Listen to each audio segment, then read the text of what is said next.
Okay, beta, so this is your chapter number 7, tribes, nomads and settled communities. ठीक है? In this chapter, इस chapter से पहले हमने कुछ पढ़ा था. एक बार हम उसको पहले देख लें. क्या क्या पढ़े थे? हमने पढ़ा था chapter number 2 new Kings and kingdoms. New Kings and kingdoms में हमने राष्ट्रकूटास, प्रतिहारास, पालास, ये सभी राजपूत किंगडम्स के बारे में पढ़ा था. Clear? Then we had studied about Delhi sultans. फिर उसके बाद मुगल्स आए थे इंडिया में, उनको पढ़ा था. फिर उन लोगों ने जो बिल्डिंग्स बनाई थी उसको पढ़ा था.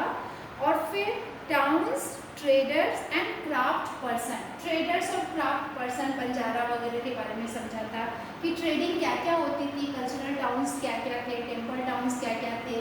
आई थिंक कि आपको ये याद आ रहा होगा कि हमने पीछे क्या क्या पढ़ा था. ठीक है, आज हम पढ़ेंगे ट्राइब्स के बारे में. Tribes, nomads and settled communities.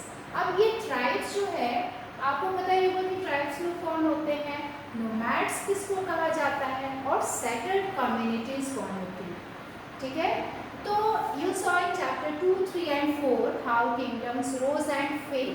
कैसे कैसे किंगडम्स राइज होते हैं, बनना शुरू होते हैं, और कैसे कैसे वो फेल डाउन भी हो जाते हैं.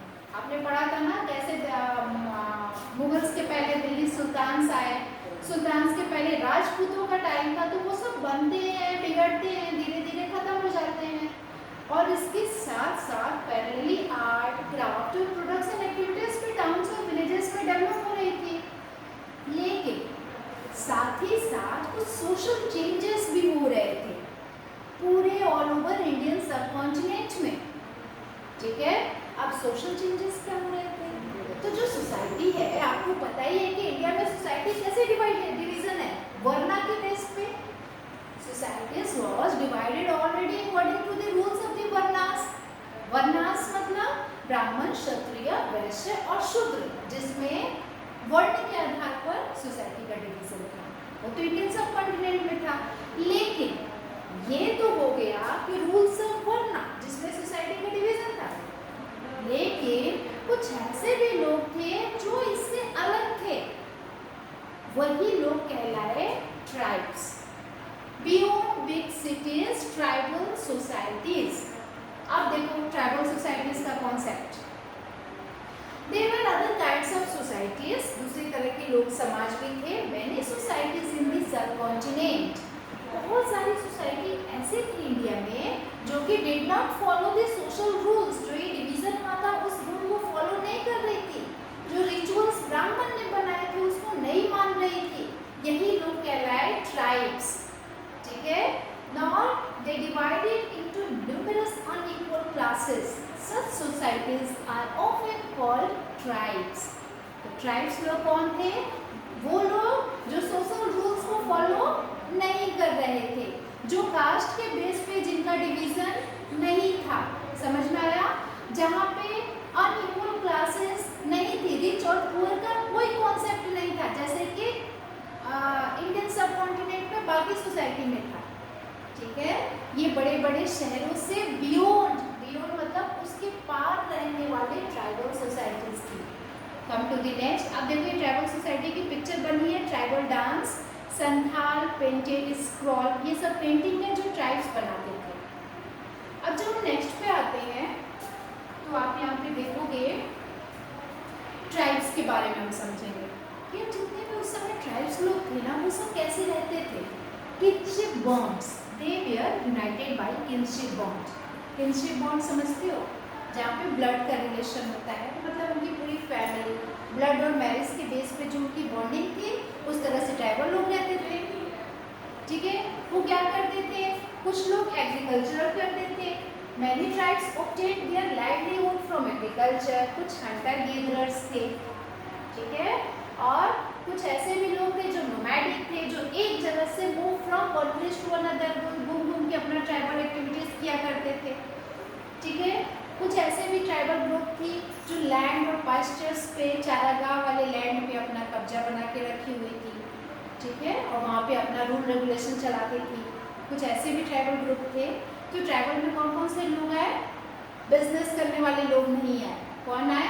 जो एग्रीकल्चरल करते थे, हंटिंग गैदरिंग करते थे, हर्डर्स होते थे। फिर आगे क्या हुआ, ये तो हमें पता चला कि ये लोग किस तरह के लोग थे। अच्छा, ये लोग जो थे many large tribes thrive in different part. ये थ्राइव का मतलब क्या होता है कि बहुत अलग अलग पार्ट में ये लोग रहते थे, ग्रो अप करते थे। जैसे कि फॉरेस्ट में, हिल्स में, आपको पता ही है ना, ऐसी जगह पे तो ट्राइब्स रहते हैं। डेजर्ट एरिया में, या फिर वो जगह जो बहुत ज़्यादा डिफिकल्ट है वहाँ तक पहुँचना। क्लियर? ठीक है। अब क्या हुआ कि इन सभी ट्राइबल्स पीपल का कभी कभी कुछ पावरफुल कास्ट बेस्ड सोसाइटी के लोगों से क्लैश हो जाता था, लड़ाइयाँ हो जाती थी। ठीक है, लेकिन ये लोग अपने फ्रीडम को, अपने सेपरेट कल्चर को हमेशा बना के रखा करते थे। कैसे? ठीक है, तो हम देख रहे हैं कि इंडिया में, इंडियन सबकॉन्टिनेंट में दो तरह की सोसाइटी आई है, एक कास्ट बेस्ड और दूसरी ट्राइबल सोसाइटी। ठीक है, अब क्वेश्चन है कि ट्राइबल लोग कौन थे? Who were this tribal peoples? इनके बारे में तो कोई सोर्सेस ही नहीं है, मतलब इनके बारे में जानने का क्या तरीका है? हिस्टोरियंस जो थे वो लिखते नहीं थे इनके बारे में बहुत कुछ। तो अब क्या हुआ कि इनके बारे में जानने के लिए जो कंटेम्प्रेरी हिस्टोरियंस हैं, कंटेम्प्रेरी वर्ड जो है इसका मतलब होता है कि उसी समय में जब ट्राइबल्स लोग रहा करते थे, क्योंकि हम मेडिवल हिस्ट्री पढ़ रहे हैं, हमारा time period 7 to 17th century का है, तो उस समय जो हिस्टोरियंस थे, जो ट्रैवलर्स थे, वो क्या करते थे, उनके पास ट्रैवल्स की बहुत ही कम इंफॉर्मेशन हुआ करती थी। ठीक है, उनके पास कोई इनका रिटन रिकॉर्ड नहीं होता था ट्रैवल्स का। इनके बारे में कौन लिखेगा? सब तो किंग्स ऑफ इनके बारे में लिखने में बिजी थे, ट्रैवल्स पीपल के बारे में कौन लिखता है? But they preserved rich custom and oral traditions. और इसका मतलब ये थोड़ी हुआ कि इनका कोई अपना कस्टम ही नहीं था, कोई ट्रेडिशन नहीं था, इनका अपना भी रिच कस्टम हुआ करता था, इनके पास ओरल ट्रेडिशंस होते थे। आप देखिए ना, ट्रैवल्स लोग जो गीत गाते हैं, ग्रुप में चलते हैं, गाते चलते हैं, बजाते चलते हैं, नाचते चलते हैं, ये सब क्या है? इनका ट्रेडिशन ही तो है। ठीक है, और यही एक के बाद दूसरी जनरेशन को फॉलो किया करती थी। ठीक है, तो लेकिन हिस्टोरियंस के पास, जो उस समय के थे मेडिवल हिस्टोरियंस, जो ट्रैवलर्स थे, उनके पास तो कोई इंफॉर्मेशन ही नहीं है ट्रैवल्स के बारे में। अब क्या हुआ कि अब जो हिस्टोरियंस है, प्रेजेंट डे हिस्टोरियंस, उन्होंने क्या किया, इनकी जो ओरल ट्रेडिशंस है, ठीक है, क्योंकि पढ़े लिखे होते नहीं थे, तो इनके पास रिटन तो कुछ था नहीं, कोई डॉक्यूमेंट्स, डायरीज वगैरह तो मेंटेन करते नहीं थे, तो उनके ओरल ट्रेडिशन को प्रेजेंट डे हिस्टोरियंस ने लिखना शुरू किया, जिसको ट्राइबल हिस्ट्रीज कही गई। क्लियर हुआ? आगे बढ़े। अब देखो आगे क्या होता है। Tribal people were found in almost every region of the subcontinent. India के, इंडियन सबकॉन्टिनेंट के बहुत सारे एरियाज में ये पाए जाते थे। ठीक है, कुछ पावरफुल ट्राइब्स भी थी, सम पावरफुल ट्राइब्स भी थी, जो बहुत लार्ज टेरिटरीज पर अपना कंट्रोल करती थी। अब कैसे? पंजाब का एग्जांपल लो, तो पंजाब में खोखर ट्राइब थी, जो बहुत ज़्यादा इन्फ्लुएंशियल थी। टाइम पीरियड क्या था पंजाब में खोखरों का? 13th century, 14th century. फिर गक्खर आए। गक्खर कहाँ है? जहाँ का जो चीफ था कमाल खान गक्खर था, मतलब ट्राइबल एरिया में वहाँ का जो सरदार था उसका नाम था कमाल खान। उसको अकबर के दरबार में मनसबदार बनाया गया था। सोच लो कि उसकी इन्फ्लुएंस कितनी थी, वो कितना इन्फ्लुएंशियल था। ठीक है, मुल्तान और सिंध में जो ट्राइबल पीपल थे, जिनका नाम था लंघास, अरगुन्स, ठीक है, और बलोचिस। बलूचिस्तान देखते हो ना, जो पाकिस्तान में है, बलूचिस्तान, तो वहाँ के भी जो ट्राइबल पीपल थे, ये सब इंडिया के तो पार्ट थे ना पहले। आप चलो इस मैप पे देखते हैं, देखो ये गक्खर और खोखर कहाँ गए? पंजाब में। क्लियर? ये मैप लोकेशन हो सकता है पेपर में आए, तो इसका ध्यान रखो कि ये लोग कहाँ रहते थे? पंजाब में। अब ये अरगुन्स है और लगून्स है, ये लोग कहाँ रहते थे? ये रहते थे कहाँ पे? नॉर्थ वेस्ट इंडिया में। नॉर्थ वेस्ट समझते हो ना, आपके इधर अफगानिस्तान की तरफ। ये बलूचिस जो थे, ये लोग आ गए। ठीक है, तो हमने किसको बताया? गक्खर और खोखर को, जो पंजाब के हैं, बायबुल्स और लांगर्स को जो नॉर्थ वेस्ट हो गया इंडिया का, और बलूचिस्तान जो कि पाकिस्तान में है। तो ये 3 हो गए। उसके अलावा और भी तो ट्राइब्स थी। अब देखो बिहार में, यहाँ जो बिहार में चेरास, बिहार में चेरोस थे, मुंडास थे, बिरसा मुंडा आप सुने होंगे नाम, इनका रिबेल में 1850 नहीं इसके पहले ट्राइबल का जो स्ट्रगल हुआ था उसमें इनका बहुत बड़ा रोल था। और होम्स है आसाम में, और नागाज है नागालैंड में, ठीक है। तो ये सारे इम्पोर्टेंट ट्राइबल पीपल थे। अब देखो आगे और they were divided into, और जो ये ट्राइबल्स थे वो बहुत सारे स्मॉलर क्लैंस में डिवाइडेड थे। क्लैन समझते हो, मतलब इनका एक फैमिली ग्रुप होता था जिसको कहते हैं ना वंश चलना। तो ये स्मॉलर क्लैंस होते थे जिसमें अलग अलग उनके सरदार होते थे। वेस्टर्न हिमालय में शेफर्ड ट्राइब थे। शेफर्ड ट्राइब किसको कहते हैं? जो भेड़ बकरी चराते थे, झुंड के झुंड, है ना। तो वो वेस्टर्न हिमालय में, उनको गैडीज कहा जाता है। अब जरा सा हम लोग देख लें गैडीज कहाँ है मैप में। वेस्टर्न हिमालयाज में गैडीज आपको हिमाचल प्रदेश की तरफ मिलेगा, ठीक है। इसमें नहीं है पर आपका उधर ही मिलेगा। वो शेफर्ड थे, ठीक है, shepherd tribes. Number 2, north eastern part में जैसे कि आपका नागास और होम्स जो मैंने आपको अभी बताया, इनका डोमिनेशन था, मतलब ये अपना वहाँ पे डोमिनेट करके ये ट्राइबल पीपल रहते थे। इतना क्लियर हुआ। आगे बिहार और झारखंड में ये याद रखना कि किस किस जगह पे कौन कौन से ट्राइबल रहते थे। चेरोस रहते थे, उनके सरदार रहते थे वहाँ पे। राजा मान सिंह जो थे, जो कि अकबर के फेमस जनरल थे, सेनापति थे, उन्होंने इन चेरों पे अटैक कर दिया था। क्यों भाई? इन्होंने इनका क्या बिगाड़ा था? तो इन्होंने अकबर ने अपने राज्य को फैलाने के लिए राजा मान सिंह को भेजा था। तो ये ट्राइबल पीपल के जितने भी एरियाज थे उसको वहाँ पे जाके अटैक किया। वहाँ पे बहुत ज़्यादा लार्ज अमाउंट ऑफ बूटी समझते हो, जो चोरी का माल होता है, वहाँ से उनसे ले लिया, ठीक है। लूटपाट करने के बाद जो आया और फिर उनके राज्य को खत्म कर दिया, इंटायरली सबजुगेट।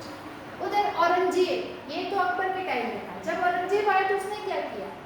उसने चेरों ट्राइब थी वहाँ पे बहुत सारे फोर्ट्रेस बनाए थे, बहुत सारे किले बनाए थे। सोचो वो लोग ट्राइबल पीपल कितने ज़्यादा इन्फ्लुएंशियल थे अपने एरियाज में। तो उनके किलेज वगैरह, उनके जितने भी फोर्ट्स वगैरह थे वो सब क्या कर दिया औरंगजेब ने? कैप्चर कर लिया और पूरी ट्राइब्स को ही खत्म कर दिया। मुंडास और संथाल्स ये दूसरे इंपॉर्टेंट ट्राइब्स थे जो कि उड़ीसा और बंगाल में थे। मैप में देखें मुंडास, ये मुंडास हो गए, है ना, और ये संथाल हो गए, उड़ीसा एंड बंगाल। क्लियर? तो ये सारे ट्राइबल पीपल्स हो गए। अब क्या है? महाराष्ट्र हाईलैंड समझते हो, जो एलिवेटेड लैंड होते हैं, जो माउंटेन लैंड होते हैं, उनको हाईलैंड कहते हैं। बेटा ये ना वर्ड्स आप लिख लिया करो, ज्योग्राफिकल टर्म है, आपका नॉलेज बढ़ेगा इससे। तो महाराष्ट्र में जो माउंटेन्स वगैरह थे और वहाँ पे भी ट्राइब्स रहते थे। कर्नाटका में और महाराष्ट्र में वहाँ पे कोलीज ट्राइब रहते थे, कोलीज, विराट्स एंड दूसरे भी। कोलीज गुजरात में भी थे, ठीक है। उसके बाद साउथ इंडिया में कोरागास, बेतार्स, मरवारास और दूसरे तरह के ट्राइबल पीपल रहते थे। The last tribe of Bhils, अब एक भीलों की ट्राइब थी, ग्रुप थी, जो कि वेस्टर्न और सेंट्रल इंडिया में फैले हुए थे। इन लोगों का क्या है? ये लोग कौन लोग थे? एग्रीकल्चरलिस्ट, सेटल्ड एग्रीकल्चरलिस्ट थे, मतलब ये एग्रीकल्चर करते थे, सेटल थे। और इसमें कुछ लोग जमींदार भी थे।